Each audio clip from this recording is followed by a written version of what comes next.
তোমার রাস্তা ঠিক আছে, সিরাতি মুস্তাকিমা ফাত্তাবিউহু।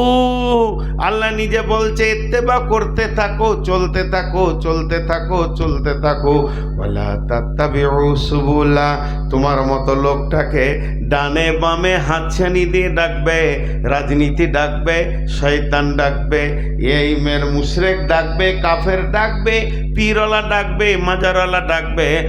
ওলা তাত্তাবিউ সুবুলা, তাদের রাস্তায় যেও না, তাদেরকে সাড়া দিও না। আমি আল্লাহ তোমাকে হাই রোডে তুলে দিলাম, এদিকেই চলতে থাকবে। ডানে বামে কোনো রাস্তা দেখলে সেদিকে যেও না। ফাত্তাবিউহু ওয়ালা তাত্তাবিউ সুবুলা ফাতাফাররাকা বিকুম আন সাবিলি। যদি ওদের হাতছানিতে তুমি সাড়া দিয়ে দাও, কি ঘটবে জানো? আমার রাস্তা থেকে তুমি স্লিপ করে পড়ে যাবে। এত সূক্ষ্ম রাস্তা। ফাতাফাররাকা বিকুম আন সাবিলি যালিকুম ওয়াসাকুম বিহি লাআল্লাকুম তাত্তাকুন। আমি আল্লাহ তোমাদেরকে ওসিয়ত করছি, যদি তোমার দিলে আমার ভয় থাকে তাহলে তুমি একদিন জান্নাতে গিয়ে পৌঁছাবি। খবরদার, তুমি ভেবিয়ে না যে পৃথিবীতে একটা রাস্তা আছে, হাজারো রাস্তা তোমাকে ডাকবে, এসো এসো। তোমার ঈমানকে শেষ করে দেবে। তো এখন আপনাদের সামনে ওই 10টি কথা বলে দিয়ে ইনশাআল্লাহ, আজ কত তারিখ? 16 তারিখই শেষ করে দেবো ইনশাআল্লাহ। তো ওই 10টি উপকরণ আপনারা না শুনে কে কে পালাবেন? ইনশাআল্লাহ পালাবেন ইনশাআল্লাহ। একজনা দুজনা করে উঠছে, ওদের মনে মনে হয় কি বলছে নাকি, একটু সবর করেন। হ্যাঁ হ্যাঁ, সারা রাত দেখ রস কতবার সারা রাত। যাক আলহামদুলিল্লাহ। তো এই 10টি উপকরণ শুনে নি। তো এর ভিতরে আপনার আমার হেদায়েত লুকিয়েছে। ভাই আমার, সোনা মানিক আমার, আমরা পৃথিবীতে রয়েছি, একবার কি চেক আপ করবো না? যাদের সুগার আছে, আমারও আছে, মাসে 2 মাসে একবার করে চেক আপ করি, কি অবস্থায় রয়েছি, কি অবস্থায় রয়েছি। তো সারাটা জীবন কাটিয়ে দিলাম, কেউ 20 বছর, কেউ 70 বছর, কেউ 80 বছর, একবার চেক আপ করলাম না যে হেদায়েতে আছি না নেই। চেক আপ করার রাস্তা আজকে বলছি। তা নাম্বার 1, 10টা উপকরণের মধ্যে 1 নম্বরটা বলছি। আল্লাহ বলছেন তার নবীকে, হে নবী, কুল তাআলাউ আতলু মা হাররামা রব্বুকুম আলাইকুম আল্লাহ তুশরিকু বিহি শাইআ। নবী হে, তুমি বলে দাও আমার গোলামদেরকে, তাদেরকে কোরআনকে তেলাওয়াত করে শুনিয়ে দাও, আমার ভাষাগুলো তাদের কানে ভরে দাও। আল্লাহ তুশরিকু বিহি শাইআ।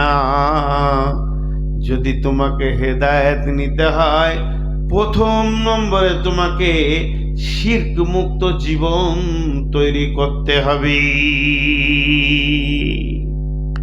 খবরদার, শিরক করো না, শিরক বড় গুনাহ। হাজি, শিরক কাকে বলে বুঝেন তো আপনারা? শিরক কাকে বলে বুঝেন তো?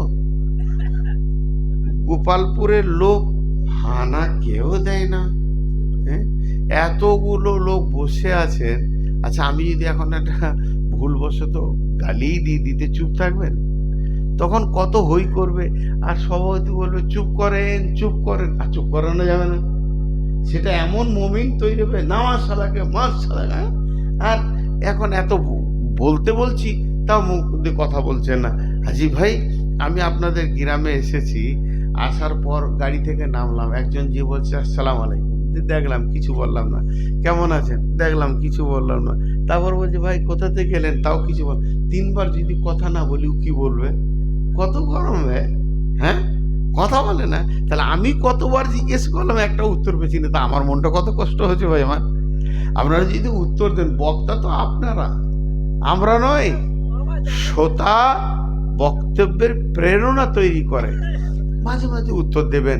অনেক আবার মনে করে যে আমি যে ফ্যামিলির মানুষ, এখানে যদি আওয়াজ করি, জি হ্যাঁ না বলি, তার মনে হয় বংশমর্যাদা কমে যাবে। না, এটা কথা নয়। আপনি সমর্থন করবেন, নেকি পাবেন, এই তো ব্যাপার। তো শিরকের মতো কাবিরা গোনা থেকে তুমি প্রথম নিজেকে বাঁচাও। 1 নম্বরে শিরক কাকে বলে? শিরকের আবার অনেক ভাগ আছে, বিভিন্ন ভাগ আছে। চলাফেরা শিরক, ইবাদতে শিরক, আদাতে শিরক, ব্যবহার বিধিতে শিরক, ভাষাতে শিরক, অনেক রকম শিরক আছে। জি, তা তার মধ্যে একটাই বলছি, শিরক কাকে বলে? আল্লাহর অংশীদার তৈরি করার নাম হচ্ছে শিরক। আল্লাহ যা পারে এটা সেও সে পারে। দাতা বাবা বা খাজা বাবা, মূর্তি, দেব দেবী, এরা যা পারে আল্লাহ তাই পারে, এইটা হলো শিরক। আপনাদের সহজ উদাহরণ দিচ্ছি, সব ব্যাচেলিয়ার মানুষ আছেন, ইশারায় বুঝে নেবেন। জেনা আর জেমা, মিলন আর ব্যভিচার একই জিনিস, স্বাদ এক, প্রসেস এক, কোনো তারতম্য নেই। জেনা করা, ব্যভিচার করা আর মিলন করা স্ত্রীর সাথে একই জিনিস, কিন্তু একটা হালাল একটা হারাম, একটা হালাল একটা হারাম। ব্যভিচার করলে, জেনা করলে যত বড় গুনাহ হবে, স্ত্রীর সাথে মিললে অত বড় নেকি হবে, কিন্তু স্বাদ এক, প্রসেস এক। তেমনি শিরক আর ইবাদত একই জিনিস। আল্লাহকে ডাকা, আল্লাহর কাছে চাওয়া, আল্লাহর কাছে কাঁদা, এর নাম হচ্ছে ইবাদত। আর ওই জিনিসটা খালি আল্লাহকে বাদ দিয়ে দেব দেবী, মূর্তি, গাছের কাছে, আর কারো কাছে, আর কারো কাছে, পাথরের কাছে, ইটের কাছে, আর মাজার ফাজার বাজার, যার কাছে চাইবেন ওটাই হয়ে যাবে গুনাহ। এটা যত বড় ইবাদত, এটা তত বড় গুনাহ। আল্লাহ তাবারক ওয়া তাআলা বলছেন, নবী, হে নবী, তুমি আমার গোলামদেরকে বলে দাও, তারা যদি জান্নাতে যেতে চায়, প্রথম নম্বরে তাদের কাজ হবে তারা শিরকের মতো গুনাহটা করবে না। আল্লাহ তাবারক ওয়া তাআলা নবী বলছেন, ওয়ান মাস বিন জাবালিন রাদিয়াল্লাহু তাআলা আনহু قال আওসানি রাসূলুল্লাহ সাল্লাল্লাহু আলাইহি ওয়াসাল্লাম বিআসরি কালিমাতিন লা তুশরিক বিল্লাহি শাইয়া ওয়া ইন কুতিলতা আও হুরিকতা মাযরি। তুমি শিরক করিও না, যদি তোমাকে কেটে পিস করে দেয়া হয়, জ্বালিয়ে পুড়িয়ে দেয়া হয়, শিরকের মতো কাবিরে গুনাহটা তুমি খবরদার করবে না। শিরক করলে আল্লাহর সাথে সম্পর্ক ছেড়ে যাবে। হযরতে লোকমান হাকিম তার ছেলেকে বলছে, ইয়া বুনাইয়া লা তুশরিক বিল্লাহি শাইয়া ইন্না শিরকা লা যুলমুন আযীম।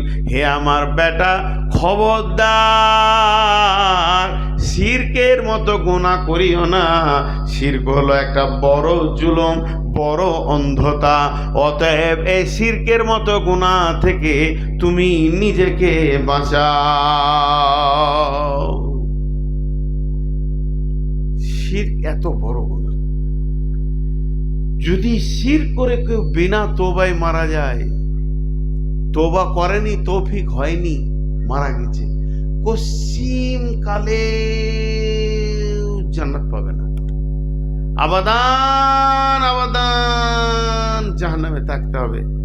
আর শিরক না করে আরো অন্য গুনাহগুলো করেছে, যদি জাহান্নাম যায়, যেদিন ওর মাসুল শেষ হবে, যেদিন ওর পরিমাণ শেষ হবে, সাজা শেষ হবে, ইনশাআল্লাহ তৌহিদবাদী একদিন জান্নাতে পৌঁছাবে। অতএব শিরক বড় গুনাহ, তোমরা শিরক করিও না, শিরক থেকে নিজেকে বাঁচাও। আমরা আহলুল হাদিস বা দেওবন্দি হানফি যারা আছি, তাদের দাবি যে আমরা মূর্তি পূজা করি না, আমরা কবরের পূজা করি না, কিন্তু আমাদের অভ্যাসের ভিতরেও ভাষাতে অনেক শিরক বেরিয়ে যায়। আল্লাহ মাফ করুন। সেগুলোকে বেছে বুঝে চিন্তা করে ভাষা বলতে হবে, বুঝে বলতে হবে। বহু জায়গায় আল্লাহর নাম নেওয়ার দরকার আছে, সেখানে অন্য নাম নিয়ে বসে থাকি। দেখবেন, ভেবে ভেবে দেখবেন। আমি বলছি একটা, যেমন উদাহরণ দিচ্ছি, আপনি রাস্তায় হাঁটছেন, একটা বড় সাপ দেখেছেন, লাফিয়ে ফেলল, ওরে বাপরে, এটা হচ্ছে আদাতে শিরক, অভ্যাসে শিরক। বাপরে না আল্লাহ, তুমি বাপের নাম নিলে কেন? তারপরে আবার যদি আপনাকে বলা হয় ভাই 2-3 দিনের জন্য আমার সঙ্গে চলেন তো, অমুক জায়গা যাব, না মৌলানা সাহেব আমি চলে গেলে বাড়িতে কেউ খেতে পাবে না, তুমি কি আল্লাহ? আমি চলে গেলে গরু ছাগল না খেয়ে মরে যাবে, তুমি কি ওদের রুজির দাতা মালিক? তো এই জিনিসগুলো আদাতে কিছু জিনিস আছে যেগুলো ছোট ছোট গুনাহ শিরকের মধ্যে, আল্লাহ মাফ করুন। তারপরে নাম্বার 2, আল্লাহ তাবারাক ওয়া তাআলা বলছেন ওয়াবিল ওয়ালিদাইনি ইহসানা। 1 নম্বরটা চলে গেল শিরক করিও না। আমি 2 নম্বরে চলে এসেছি, পাতাটা উল্টান। আল্লাহ তাবারাক ওয়া তাআলা বলছেন ওয়াবিল ওয়ালিদাইনি ইহসানা। হে নবী, কুল তাআলাও আতলু মা হাররামা রাব্বুকুম আলাইকুম ওয়াবিল ওয়ালিদাইনি ইহসানা। এই শব্দটা প্রত্যেকটাইতে লাগানো যাবে। হে নবী, তুমি বলে দাও, আমার গোলামদেরকে বলে দাও, তোমার উম্মতদেরকে বলে দাও, তারা যেন মা বাপের সঙ্গে ভালো ব্যবহার করে, মা বাপকে কষ্ট না দেয়। বৃদ্ধা মা বৃদ্ধ বাপকে যেন কষ্ট না দেয়। তাদের মধ্যে যদি কেউ একা থাকে, কিলাহুমা আও আহাদাহুমা আও কিলাহুমা ফালা তাকুল্লাহুমা উফিউ ওয়ালা তানহারহুমা ওয়া কুল্লাহুমা কাওলান কারীমা। শুনে নাও, তাদের মা বাপ বৃদ্ধ বয়সে পৌঁছে গেছে, আর পৌঁছে যদি একজন থাকে, মা কিংবা বাপ, আও কিলাহুমা দুইজনই যদি থেকে যায়, ফালা তাকুল্লাহুমা উফিউ, তাদের কথায়, তাদের ব্যবহারে, তাদের ভাষাতে যেন তো আমার উম্মত, তোমার উম্মত, আমার বান্দা যেন শব্দ ব্যবহার না করে। ওয়াকুল্লাহুমা কাওলান কারীমা, তাদেরকে মিষ্টি মিষ্টি ভদ্র কথা বলবে, খবরদার ঝিকড়ে কথা বলবে না।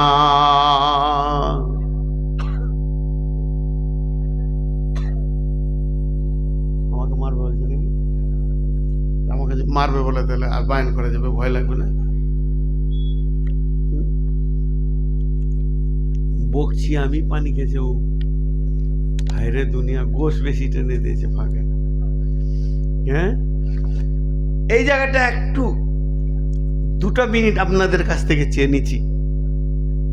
এতদিন আপনারা শুনেছেন মা বাপ যেন উহ না করে, না এটা কথা নাই, তুমি উহ করো না, মা বাপ নাই, ফালা তাকুল্লাহুমা উফিউ, তুমি উহ করো না। এটা আবার কেমন? মা বাপের ব্যবহারে আমি উহ করব? বলে হ্যাঁ করবে। যখন মা বাপের বয়স একদম এক্সপায়ার হয়ে যাবে, মাথা ঠিক থাকবে না, ঘন ঘন একটা কথাকে বলবে। কথার কথা উদাহরণ দেওয়ার জন্য বলছি। মা আপনাকে ডাকলো, রফিকুল, জি আম্মা এ করো তো, এবার বাজারে যত বাবা, আমার জন্য এই জিনিসটা নিয়ে এসো। আপনি লুঙ্গি ছাড়লেন, প্যান্ট পরলেন, জামা পরলেন, রেডি হলেন, গাড়িটা মুছে বের করতে গেছেন, মা বলছে বেটা শোনো, তুমি মাঠ যেছিলে? বলে হ্যাঁ। যাও মাঠ যাও, যেতে হবে না। ফের প্যান্টগুলো খুললেন, লুঙ্গি পরলেন, গামছা পরলেন, গেঞ্জি পরলেন, মাঠের মতো রেডি হয়ে হাতে কোদালটা নিয়ে বার হচ্ছেন, তো মা বলছে না রে বেটা, বাজার যেতে হতো। তখনই আমার কাপড় নিয়ে গাড়ি স্টার্ট করতে যাচ্ছে না, ছেড়ে দে, বেলা হয়ে গেল। 4 বার যখনই করে দিয়েছে, তখন আপনি বলবেন উফ, আল্লাহ বলছে এটা বলবি না। ও 100 বার বলবে, তো 100 বার চেঞ্জ কর। ওর ব্যবহারে তোর মুখ থেকে উফ শব্দ বের হবে না। উফ মা, আব্বা কি বলছো? বাস, ওয়ালা তাকুল্লাহুমা উফিউ, তাকে উফ শব্দ ব্যবহার করিও না। ওয়ালা তানহারহুমা, তুমি ধুমকে কথা বলবে না, তোমার কাছ থেকে সে ধুমকানো শুনবে না, কোনো রকমে ছিড়কে দিও না, তার কলিজায় যেন লেগে যায়। ওয়ালা তানহারহুমা ওয়াকুল্লাহুমা কাওলান কারীমা, কাওলান কারীমা, সবসময় মিষ্টি মিষ্টি ভদ্র ভদ্র কথা বলো। মা বাপের সঙ্গে, মা কি জিনিস? মা হলো এমন একটি জিনিস, আল্লাহ তাবারাক ওয়া তাআলা বলছেন মা বাপের ব্যাপারে। আল্লাহ রসুল বলছেন, ওয়ান জাবেরিন রাদিয়াল্লাহু তাআলা আনহু কল রাসূলুল্লাহ সাল্লাল্লাহু আলাইহি ওয়াসাল্লামা মান সালাসা কুন্না ফিহি ইয়াসসারাল্লাহু হাতফাহু ওয়া ইয়াদখালাহু জান্নাতাহু। আল্লাহর নবী বলছেন, তিনটে জিনিস পৃথিবীর বুকে যে তিনটা আমল করে যেতে পারবে, যার আমলে তিনটে জিনিসকে পাওয়া যাবে, আল্লাহ তাকে দুটি প্রাইজ দেবেন, দুইখানা উপহার দেবেন। সে প্রাইজ দুটো কত দামি! ইয়াসসারাল্লাহু হাতফাহু ওয়া ইয়াদখালাহু জান্নাতাহু, তার মওত হবে আসানে আর সে জান্নাতে ঢুকবে। মওত হবে আসামে, প্রাইজ দেখেন কেমন! তার মওত হবে আসানে আর সে জান্নাতে যাবে। আর কি চাই? তাহলে আমল তিনটে কি? রিফকুন বিজাইফ, সাফকাতুল ওয়ালিদাইন, ইহসানুল মামলুক। প্রথম নম্বরে হলো কমজোরকে সাহায্য করো, দ্বিতীয় হলো মা বাপকে ভালোবাসো, তিন নম্বরে হলো তোমার ঘরে যেটা দাস, দাস আছে কিংবা তোমার লেবার আছে, পেটের দায়ে যে কাজ করতে এসেছে, তার সঙ্গে তুমি ইহসানি করে ব্যবহার করো। এই তিনটা আমলের মধ্যে একটা আমল হলো মা বাপের সঙ্গে সাফকাত করো। সাফকাতুল ওয়ালিদাইনি, বিশ্বনবী সাফকাতের কথা বলেছেন, বিশ্বনবী সাফকাতের কথা বলেছেন। তার মানে সাফকাত কাকে বলা হয়? সাফকাত মানে হচ্ছে এমন ব্যবহার দিবে মা বাপের কলিজা ঠান্ডা হয়ে থাকবে, ব্যবহার দিয়ে মা বাপের হৃদয়কে জয় করে নিবি। জি, ব্যবহার দিয়ে দোয়া নেওয়া আর চেয়ে দোয়া নেওয়া। হাঁটছি, আমি আমার শ্রদ্ধেয় বড় ভাইকে বলছি, ভাই বাড়ি আমি যাচ্ছি, দোয়া করবেন। ভাই যাচ্ছি, দোয়া করবেন। চেয়ে নিলাম, দোয়া চাওয়া যায়। দোয়া চাইবো না তো কি চাইবো? মুসলমানের কাছে তো সব থেকে বড় চাওয়ার জিনিস দোয়া। কিন্তু এর থেকে ভালো কি? ব্যবহার দিয়ে দোয়া নেওয়া। আমি যদি একটা আতর এনে ওনার হাতে দিতাম, ভাই এটা আপনার জন্য এনেছি, তাহলে আমাকে দোয়া চাইতে হতো না, অটোমেটিক দোয়া বেরোতো। এই দোয়াটা সব থেকে দামি। তো মায়ের কাছে দোয়া চান, আব্বার কাছে দোয়া চান যে কোনো কাজে, কিন্তু ব্যবহার দিয়ে যদি দোয়া নিতে পারেন, সেটা আপার লেভেলে চলে যাবে। আর মত আসা না হবে, হাসতে হাসতে জান্নাতে যাবেন। মা আলাদা জিনিস, জানেন? আপনাদেরকে হাদিস বলছি না, এখন কোরআন বলছি না, কোনো তফসির বলছি না, ভালো মানুষের একটা দামি কথা তাও শোনাচ্ছি না, উপন্যাস শোনাচ্ছি। যেটা যেমন বলবো সেটা সেমন বলবেন, যে নূর মোহাম্মদ বলেছিল, বুখারী শরীফে আছে। উপন্যাসের একটা অংশ শোনাচ্ছি। এক প্রেমিক আর প্রেমিকা পার্কে বসে আছে। প্রেমিকা বারবার প্রিয়কে বলছে, তুমি আমাকে ভালোবাসো? বলে, হ্যাঁ ভালোবাসি। তুমি আমাকে ভালোবাসো? হ্যাঁ ভালোবাসি। পৃথিবীর সবারই দিকে ভালোবাসো?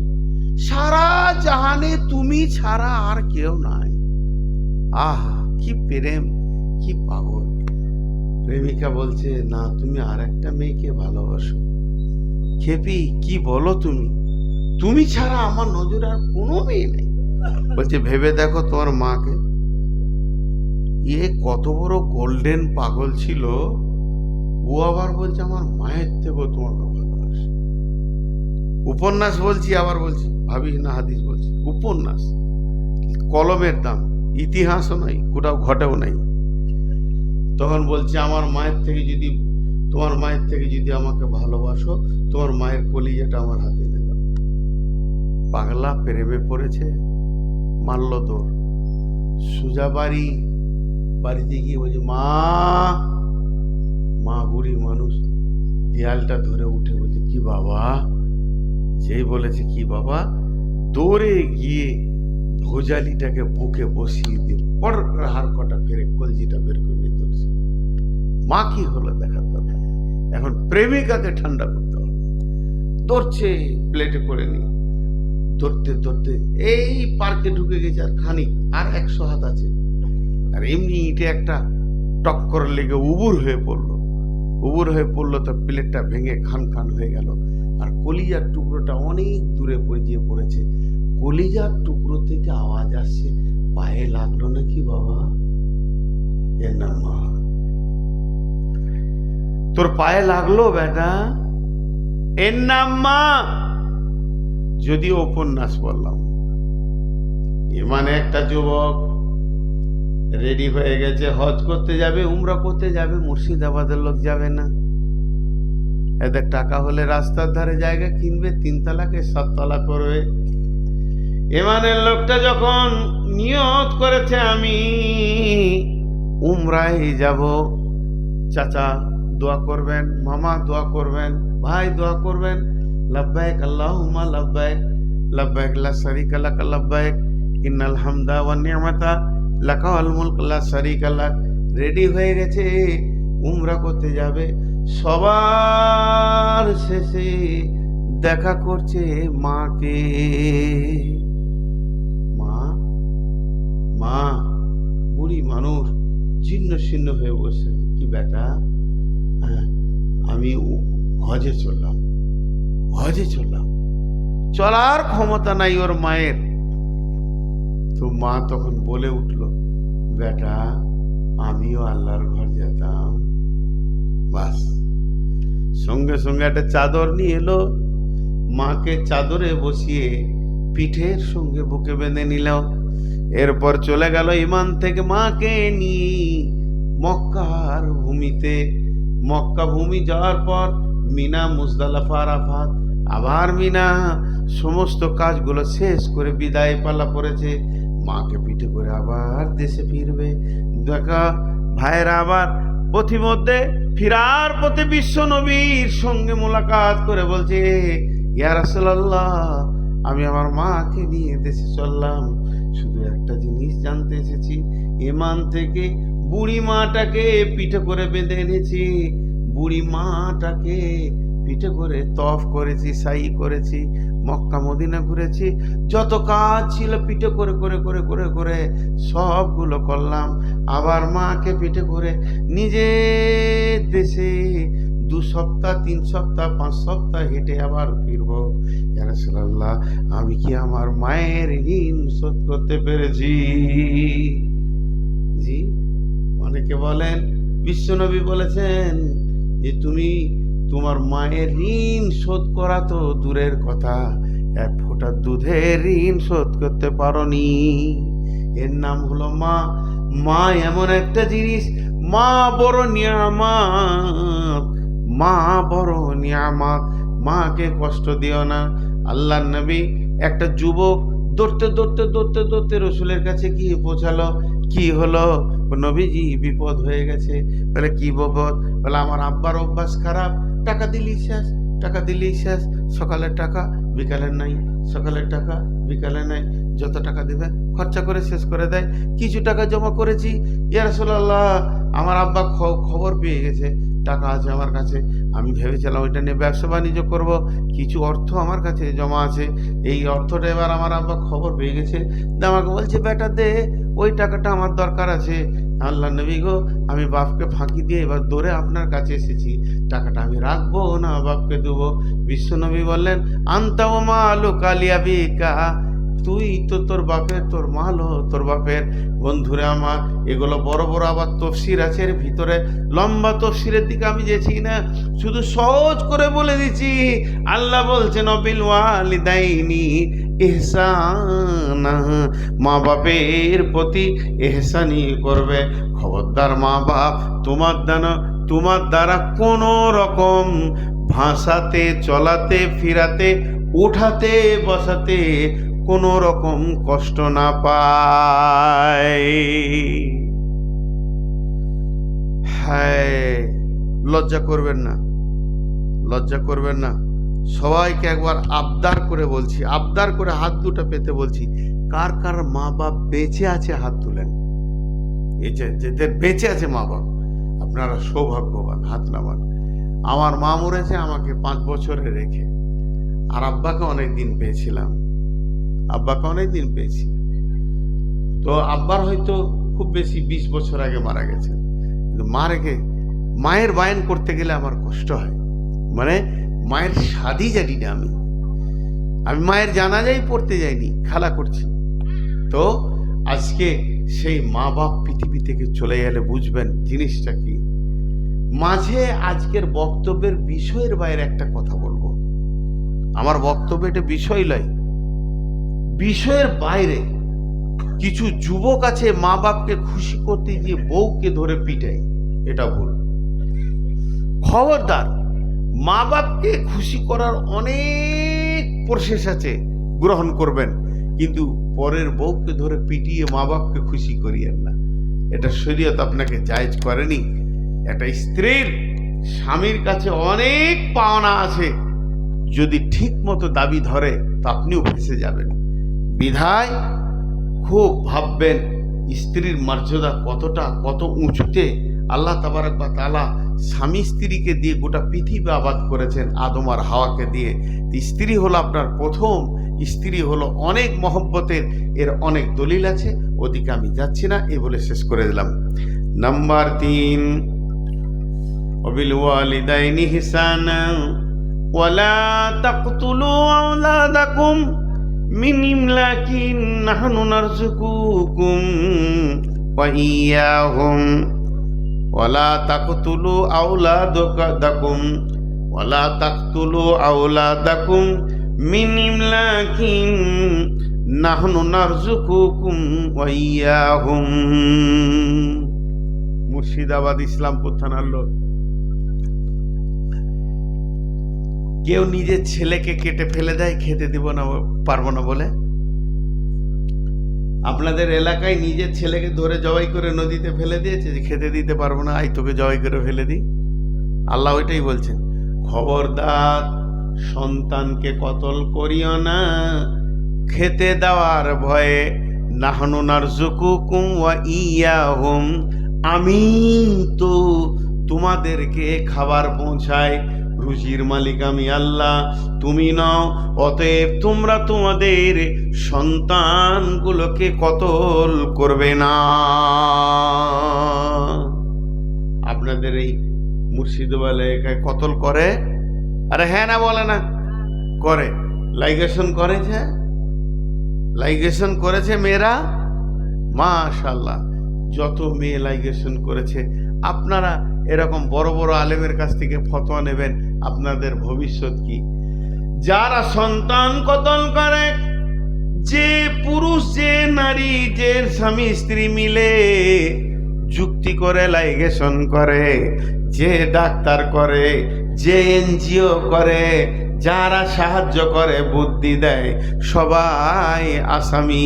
1 নম্বর আসামি কঠিন কিয়ামতের দিনে ওই বাচ্চাগুলো তোমার বিরুদ্ধে দাঁড়িয়ে যাবে, তা আমাদের মার্ডার করা হয়েছে। 2 নম্বর, আল্লাহ তোমার বিরুদ্ধে দাঁড়াবে, আর তুই কি রুজি দাতা ছিলি নাকি? তুমি আল্লাহর কুদরতের ওপরে ছুরি চালিয়েছ।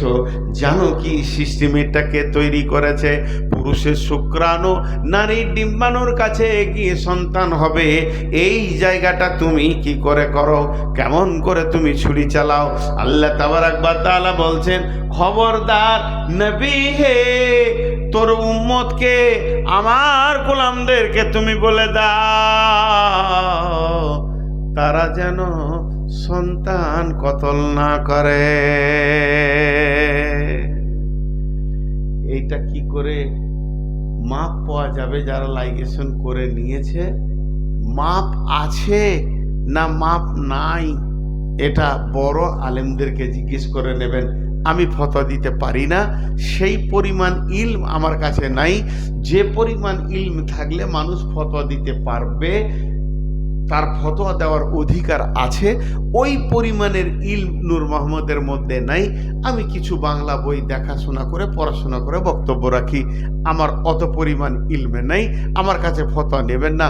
তবে আমি একটা কথা জোর দেবো, যে লাইগেশন করেছে মেয়েটা তার স্বামী, দয়া করে আপনাদের হাত পাগুলো ধরে বলছি, কোনো বড় আলেমের কাছ থেকে একবার ফতোয়াটা চেয়ে নেবেন, ঘটনাটা কি ঘটবে। আমাদের ওই এলাকার এক আলেম, তিনি বলেছেন, কারো কোনো আলেমের রেফারেন্স দিচ্ছি, কথাটা নিতেও পারেন নাও নিতে পারেন, তিনি বলেছেন এরা কসিম কালেও জান্নাতে যাবে না, এরা আল্লাহ দুশ্মন। কেন? উনি খুব কড়া মানুষ ছিলেন। জি, তো মৌলানা সাহেবের নাম আর বলছি না, খালি ওনার একটা কাজ ফতোয়া শুনলে বুঝে নেবেন যে কত কড়া মানুষ। বলছে কেউ যদি পানে জর্দা খায় আর ও যদি মরে যায়, দিয়ে ওর কবর দেওয়া হয়, কবরে যদি ঘাস হয়, ওই ঘাসটা যে গরু খাবে গরুটাও হারাম। ওর কড়া ক্ষত ফতোয়া, ওই গরুটাও হারাম। যে ওই জর্দাখোরের কবরে ঘাস খেয়েছে, ও গরুটা খাওয়া যাবে না। একজনের বিয়ে বাড়ি, আগেকার যুগের কথা বলছি, বিয়ে বাড়িতে আগে মেয়েরা গান করতো না ভাই, মেয়েরা গীত গান করতো কি না করতো। তো বিয়ে বাড়িতে গান করছে, একজনা বেটির বিয়ে হবে, তো ওটা গান করছে, এক মুরব্বি যে বলছে, এই গান করছিস মানে, তোর এত বড় সাহস, আমি বেঁচে আছি এখনো। এবং মুরব্বিটা কে? যে মেয়েটার বিয়ে হবে ওর বাপের চাচা, মানে ভাতিজার বেটির বিয়ে, চাচা যে ভাতিজাকে বলছে তোর এত বড় সাহস। আর তিনি মুরব্বি, তাহাজ্জুদে নামাজ পড়েন 5 ওয়াক্ত, ভালো মানুষ, যে বকছে। তো বলছি তুমি বেশি বুঝো, মৌলানা নাম করে বলছে অমুক মৌলানা আমাকে গান করতে বলেছে। হ্যাঁ, এত বড় মৌলবি গান করতে বলেছে, নিয়ে আমাকে মৌলভী সাহেবের কাছে। সাইকেলে করে গেছি, তো মৌলভী সাহেব বলছে বিয়ে বাড়িতেও গান করছে, আপনি গান করতে বলেছেন। বলে আপনি কি বলছেন? বলে না, তো আপনি কি নামাজ পড়েন? বলে হ্যাঁ আমি নামাজ পড়ি। তো কি হয়েছে, কি ফতোয়া? বলে বিয়েতে গান করা যাবে? আস্তাগফিরুল্লাহ, কাবিরা গুনাহ, গান করা যায়? ঢোল বাজিয়ে এ তো গুনাহ হবে। বলছে আমাকে বলছেন গুনাহ হবে, আর আমার ভাতিজাকে বলছেন গান করা কিছু হবে না। তখন বলছে, হ্যাঁ বলছে একটা মুখে দুটো কথা, আমার চাচাকে বলছেন যে গুনাহ হবে, আর আমাকে বলছেন যে তুই গান করগা। বলছে তোকে কালকে শুধাইলাম নামাজ পড়িস কিনা, তুই বলি না, তো তোর আবার ফতোয়া কি আছে? যে নামাজ পড়ে না, ওর কোরআন হাদিস কোনো ফতোয়া নেই, যা পারবে করগা। তুই তো বেনামাজি, তুই গান কর, গান নাচ, গান ডান্স দিগা, তোর সব জায়েজ আছে। তোর চাচা নামাজ পড়ে, ওর গুনাহ হবে? মুসলমানের জন্য না যায়, তোর মতো বেঈমানটা কি কোরআনের ফতোয়া লিবে রে? যা, তো করালো, ওই করা লোকের ফতোয়া, পেট কাটারা জান্নাতে যাবে না। এবার আমি ফতোয়া দিচ্ছি না, সব কথা ক্লিয়ার করে দিলাম। কারো কাছ থেকে নিয়ে রাস্তা থাকে তা বেছে নিয়েন, এটা হলো কাবিরা গুনাহ। আল্লাহ তাবারাক ওয়া তাআলা বললেন, তাহলে 3টে বলা হলো, শিরকের মতো গুনাহ করো না, মা বাবার সঙ্গে ভালো ব্যবহার করো, আর খবরদার সন্তানকে কতল করো না। ওয়ালা তাকরাবুল ফাওয়াহিশা মা জাহারা মিনহা ওয়া মা বাতান, প্রকাশ্যে গোপনে ফাহেসা কাজের কাছে যেও না। ফাহেসা, ফাহেসা, ফাহেসা।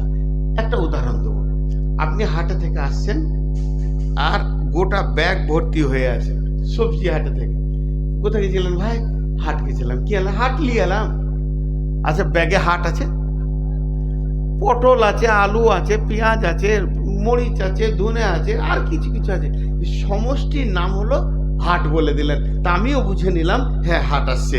ঠিক ওই রকম ফাহেসা একটা কথা, এর ভিতরে চুরি, জেনা, মিথ্যা, মানে যত সাগিরা কিছু গুনাহ আছে, কাবিরা গুনাহ, সবটা মিলিয়ে ফাহেসা একটা ব্যাগের নাম। তা আল্লাহ তাবারাক ওয়া তাআলা বলছেন, যেখানে এই কাজগুলো হবে ওই কাছে তুমি যেও না। কাছে করো না বলেনি, তার মানে করতে পাবেন, রাস্তা দিয়ে দিলাম নাকি? হ্যাঁ, ওর কাছে যেও না। এক মৌলভী সাহেব মসজিদে বসে পেঁয়াজ খেয়েছে, তো একটা সাধারণ লোক এসে বলছে, মৌলভী সাহেব পেঁয়াজ খেয়েছেন, যে কাঁচা পেঁয়াজ মসজিদে খাওয়া যায় না। তো বলছে, খ্যাপা খেয়ে এসো না বলা আছে, খেয়েও না তো বলা নাই। তুমি কাঁচা পেঁয়াজ খেয়ে মসজিদে এসো না, এটা বলা আছে হাদিসে, মসজিদে খেও না এটা তো বলা নাই। তো আল্লাহ এখানে বলছেন এই সব গুনাহগুলোর কাছে যেও না। করো না তো বলেনি, তাহলে করিয়ে যাও, জেনা করো, চুরি করো, জিনা, কাছে যেও না। ওয়ালা তাকরাবুল ফাওয়াহিশা মা জাহারা মিনহা ওয়া মা বাতান, প্রকাশ্যে হোক আর গোপনে হোক ফাহেসা কাজের কাছে যেও না। যেখানে চুরি চলছে যেও না, যেখানে বেশ্যাগিরি চলছে যেও না, যেখানে জুয়া চলছে যেও না, যেখানে সুদ চলছে যেও না, যেখানে মদ চলছে যেও না, লুচ্চাগিরি চলছে যেও না। খারাপ কাজের জায়গা যত আছে ওই জায়গায় তোমরা যেও না। তেমনি জেনে রেখেন পৃথিবীতে কিছু শিরকের জায়গা আছে। অনেক মুসলমানের বাচ্চা হিন্দুদের পূজায় ঘুরে সে নিয়ত করে আমি তো পূজা করি না, আমি মেলাতে ঘুরছি, যেও না। তাকরাবুল ফাওয়াহিশা, অনেক মনে করে আমি পাথর চাপড়ি যাই, আমি দাতা বাবা মানি না, শুধু মেলাটা দেখে এলাম কেমন, যেও না। জায়গাগুলো নিষিদ্ধ। পৃথিবীতে এমন কিছু জায়গা আছে যেখানে আপনি পা দিতে পাবেন না। ওয়ালা তাকরাবুল ফাওয়াহিশা মা জাহারা মিনহা ওয়া মা বাতান। বন্ধুরে, এই কথা বলতে বলতে একজন বিখ্যাত আলেম বলেছেন, মুমিন কোনোদিন ব্যাংকে গিয়েও দাঁড়াবে না। ব্যাংকে প্রকাশ্যে সুদ চলে, লেনদেন চলে। আমি জিজ্ঞেস করলাম, হুজুর পৃথিবীতে এমন অবস্থা যাদের 2 পয়সা হয়েছে টাকাটা রাখবে কোথা, নাইলে যান চলে যাবে। বলছে যদিও কোনো রকম ফতোয়া দেওয়া যাবে, একটা বই রাখো, আর যতক্ষণ সময় লাগবে যাও আর তাড়াতাড়ি পালিয়ে এসো, এইটুকু কোনো রকম বলা যেতে পারে।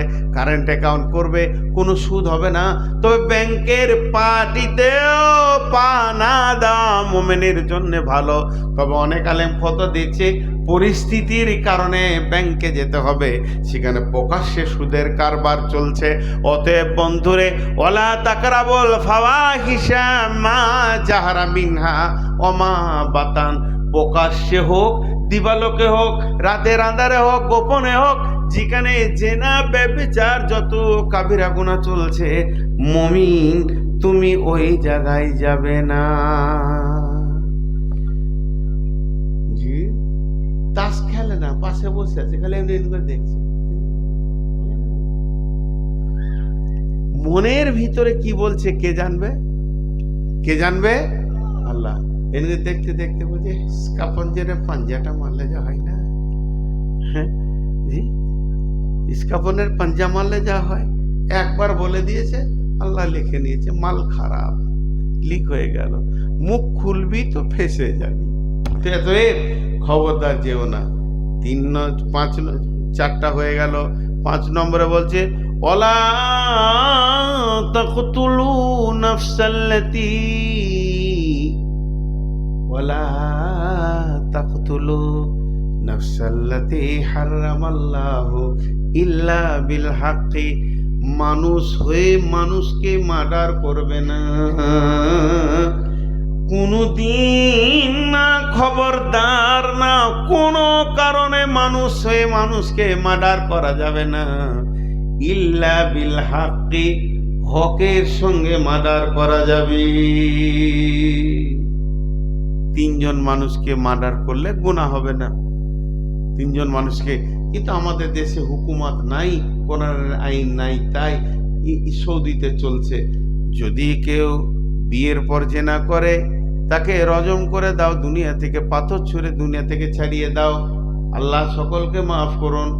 2 নম্বর, কোন মুসলমান টাকার লোভে খ্রিস্টান হয়ে গেছে, কাদিয়ানি হয়ে গেছে, মুরতাদ হয়ে গেছে, এই মুরতাদকে যেখানে পাবে, টাকার লোভে যে দিন ত্যাগ করে অন্য দিনে চলে গেছে, ওকে দুনিয়া ছাড়িয়ে দাও, কতল করে দাও।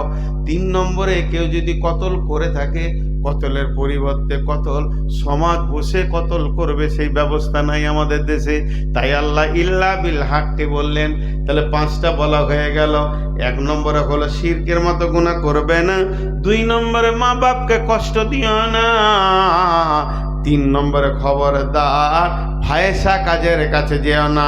4 নম্বরে হলো সন্তান কতল করিও না। 5 নম্বরে হলো মানুষ হয়ে মানুষ মার্ডার করবে না। আল্লাহ বলছেন যালিকুম ওয়াসাকুম বিহি লাআল্লাকুম তাতাকিলুন। এগুলো আমি ওসিয়ত করলাম, গোলাম রে, বান্দা রে, আমার মহব্বতের গোলাম বান্দা, আমার নিজের হাতে বাঁধানো আদম সন্তান, তোদেরকে আমি 5টা জিনিস এখন বলে দিলাম। এই 5টা জিনিসকে তুই নিজের জিন্দেগিতে বাস্তবায়ন করবি। জীবনে শিরকে করবি না, মা বাপকে কষ্ট দিবি না, সন্তান কতল করবি না, আর ফায়সা কাজের কাছে যাবি না, আর খবরদার মানুষ হয়ে মানুষ মার্ডার করবি না। যালিকুম ওয়াসাকুম বিহি, এটা আমার ওসিয়ত তোমাদেরকে করলাম। যালিকুম ওয়াসাকুম বিহি লাআল্লাকুম তাকিলুন, যদি তোমাদের বিবেক থাকে, যদি তোমাদের জ্ঞান থাকে, এগুলোকে তোমরা লোড করে নাও। ওয়ালা তাকরাবু মালাল ইয়াতীমি ইল্লা বিল্লাতি হিয়া আহসান। এবার দ্বিতীয় আয়াত শুরু হলো, এটাতে 5টা আছে। নাম্বার 1, ওয়ালা তাকরাবু মালাল ইয়াতীমি ইল্লা বিল্লাতি হিয়া আহসান হাত্তা ইয়াবলুগা আশুদ্দাহু, এতিমের মাল ভক্ষণ করিও না। আমার ভাই আলেম বসে আছেন, আমি তো জাহেল মানুষ, দুটো কথা বলছি, জিজ্ঞেস করবেন। এতিমের মালের ব্যাপারে আল্লাহ দীর্ঘ 1 রুকু বক্তব্য রেখেছেন।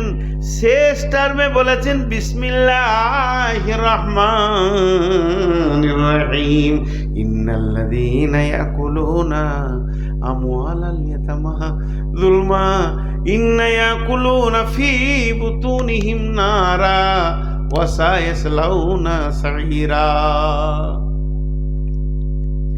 যে দুনিয়াতে এতিমের মালকে জুলুম করে খেয়ে নেয়, এতিমের মালকে ভক্ষণ করে নেয়, সে ভাত খেলো না, মুড়ি খেলো না, মাছ খেলো না, মাংস খেলো না, বরং আল্লাহ বলছেন ইন্না ইয়াকুলুনা ফি বুতুনিহিম নারা, সে নিজের পেটের ভিতরে আগুন ভরল।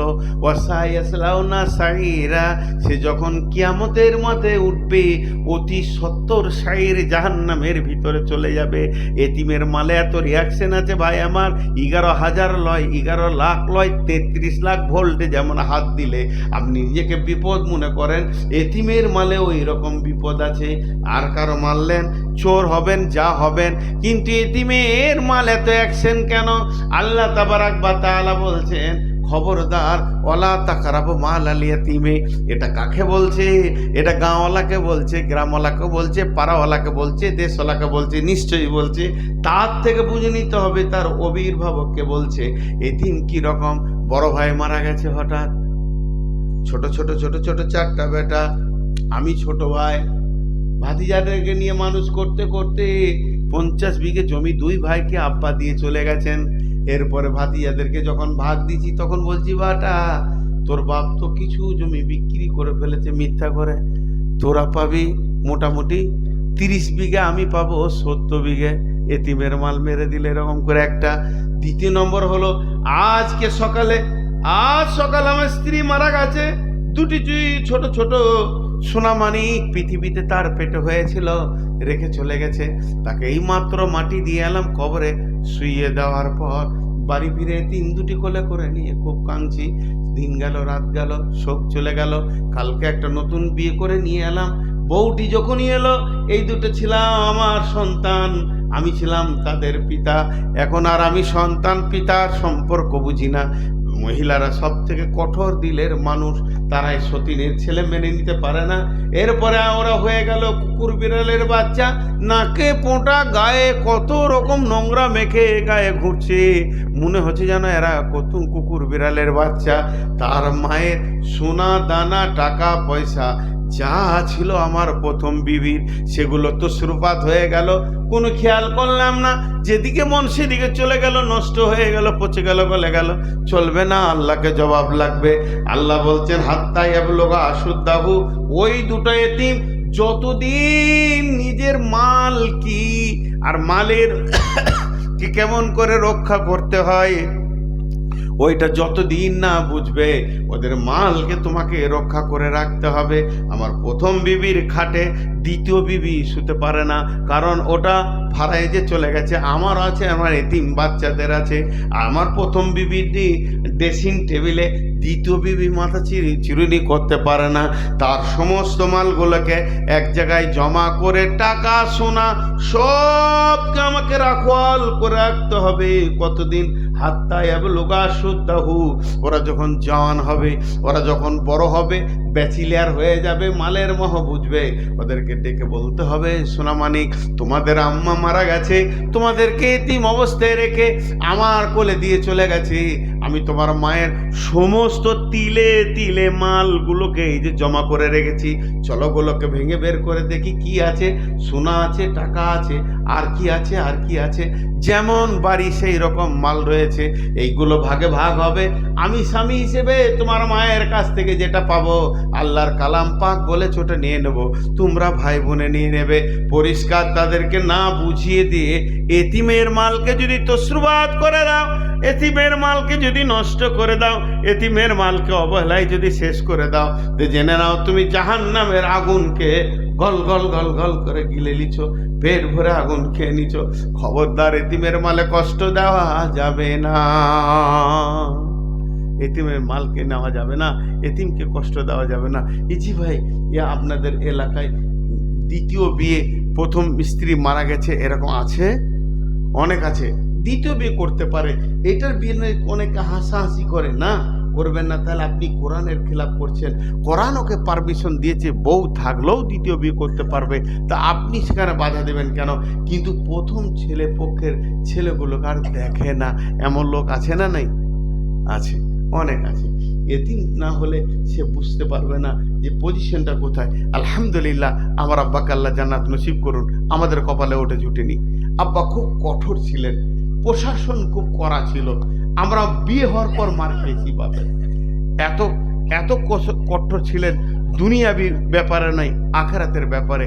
আমরা ছোট ছিলাম তো কোনোদিন আমাদেরকে মা মারা গেছে এমনি মারেনি, নামাজ পড়েছি কিনা এর জন্য মেরেছে, রোজা লাগলি কিনা, দিনের ব্যাপারে খুব শাসন করেছে, দুনিয়ার ব্যাপারে লস করলো কিছু বলেনি। আমার আব্বাকে আল্লাহ জান্নাত নসিব করুন, আমার মাকে জান্নাত নসিব করুন।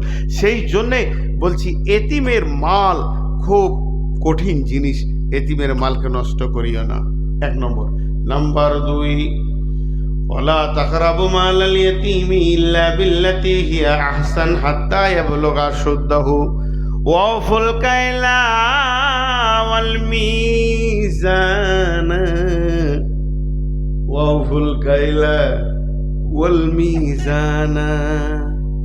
জি, দাড়ি মারা মাল আছে না, খবরদার দাড়ি মারবে না, ইঞ্চিতে মারবে না, ইঞ্চিতে মারবে না, দাড়িতে মারবে না, লিটারে মারবে না।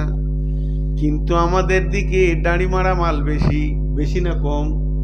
ওয়াইলুল লিল মুতাফফিফিন আল্লাযীনা ইযা ইক্তালু আলান নাসি ইস্তাওফুন ওয়া ইযা কানুহুম আও ওয়াজানুহুম ইখসুরুন। যখন দেয় তখন কম, যখন নেয় তখন বেশি। এই মাল আছে না নাই? যখন দেয় তখন কম, যখন নেয় তখন বেশি। আল্লাহ তাবারাক ওয়া তাআলা বলছেন যে এই দাড়ি মারা কাজটা খবরদার করিও না, এটা বড় গুনাহ। এই কাজ যদি তুমি করে থাকো, তোমার হাই রোডে এমন জায়গায় গিয়ে তুমি আটকে যাবে, আর জান্নাতে যাওয়া হলো না। আজকে তোমাকে হাই রোডের রাস্তা অনেক ক্লিয়ার করে দিলাম, তুমি 60% রাস্তা বুঝে নিয়েছো, আর 40% রাস্তা তোমার জান্নাতে যেতে বাকি আছে। তা খবরদার, কাউকে ওজনে কম দেবে না, আর না পেয়ে কম নেবে না, ওজনে কম দেবে না, ওজনে কম দেবে না, ওজনে বেশি নেবে না, কোনো রকম ওজনে কম বেশি করবে না। আল্লাহ তাবারাক ওয়া তাআলা বলছেন 3 নম্বরে, লা নুকাল্লিফু নাফসান ইল্লা উসাহা। লা নুকাল্লিফু নাফসান ইল্লা উসাহা, এটা অনেকে তর্জমা করে, চেষ্টা করো যতদূর পারবে আমল করো। তাই যদি হয় যে নামাজ পড়তে পারছে না সেও জান্নাতে চলে যাবে। জি, কোরআনটা একটা ওজন আছে। আল্লাহ বলছেন এই ওজনটা আমি কোনো নাফসের ওপরে জুলুম করিনি, না নুকাল্লিবু নাফসান ইল্লা উসাহা, তোমাদের ওপর আমি জুলুম করিনি যে তোমরা এটা বহন করতে পারবে না। কারণ আমি মানুষকে বানিয়েছি, আমি জানি যে মানুষের কতটা বহন ক্ষমতা আছে, অতটা আইন দিয়েছি, তার বেশি দিনই। কথাটা বোঝাতে পারলাম? ওই যে মোটর সাইকেলগুলো 100 সিসি, 110 সিসি, 125 সিসি, 150 সিসি, এইটা বলে দিচ্ছে, তার মানে কি কোম্পানি বলছে ইয়ার বহন ক্ষমতা কতটা আছে তোকে বলে দিলাম, অতটা লোড চাপাবি, তার থেকে বেশি চাপাবি না। তেমনি আল্লাহ তাবারক ওয়া তাআলা বলে, আমি মানুষ বানালাম, একটা মানুষের ভিতরে কি কি পার্টস আছে, কতটা গুণ আছে, কোন কোন জিনিস মানতে পারবে, আমি কোরআনে যতটুকু আইন তৈরি করেছি মানুষের মানার মতো আইন তৈরি করেছি, আমি জুলুম করি নাই। তবে যদি তোর মনে হয় যে আমি জুলুম করেছি, আমি আমার তো ক্ষমতার বাইরে আইন তোকে আমি দিয়ে দিয়েছি, তাহলে তুই পরোক্ষভাবে আমি আল্লাহকে জালেম বলতে লাগলি, বললি, তার মানে তোর জবান বলছে আল্লাহ মানুষের ওপরে জুলুম করে, হালাকে আমি মানুষের ওপরে জুলুম করি না। তিনটে হলো, ওইদিকে 5টা বলা আছে। এই তিনটে কি কি? এতিমের মালকে নষ্ট করো না। 2 নম্বরে কি? যে ওজনে কম বেশি দিও না। 3 নম্বরে কি? তোমাকে যা কোরআনের আইন দিয়েছি সেটা মানতেই হবে, আমি কম বেশি কিছু করিনি। খুব পেরেশানিতে আছে নাকি? না না না, আপনাদের বলিনি। আপনাদের বিরক্ত লাগছে নাকি? আর 2টো আছে, ধরছি। হ্যাঁ, ওইদিকে 5টা আছে, আর 2টো, আর কোথাও পাবো? তো আর 2টো আছে, 3টে বলা হলো। নাম্বার 4, ওয়াইদা কুলতুম ফাদিলু ওয়ালাউ কানা দা কুরবা। একটা অঙ্কের কথা বলছি, তো মানুষের বলা, রাসূলুল্লাহ সাল্লাল্লাহু আলাইহি ওয়াসাল্লাম বলেননি। একজন বিখ্যাত ইসলামী চিন্তাবিদ বলছেন যে জাহান্নামে যত মানুষ যাবে 99-99% 100 ভাগে 99টা লোক জীবের কারণে জাহান্নামে যাবে। জীব এত খতরনাক, এর উপরে একটা বক্তব্য আমার আছে, তো এইখানে সামান্য অংশ আল্লাহ বলছেন, ওয়ালা ওয়াইদা কুলতুম ফাদিলু, ওয়াইদা কুলতুম ফাদিলু ওয়ালাউ কানা দা কুরবা। যখন কোনো বিচারে বসবি, গাঁওয়ালা বসেছে, বিচার হবে, তখন তুমি নাই কথা বলবে, সত্য কথা বলবে, ইনসাফের কথা বলবে, ফাদিলু ইনসাফের কথা বলবে, ওয়ালাউ কানা দা কুরবা, যদিও তোমার নিকট আত্মীয় হয়। নিজের ভাতিজা অন্যায় করেছে অন্যায় বলবো, ছেলে অন্যায় করেছে অন্যায় বলবো,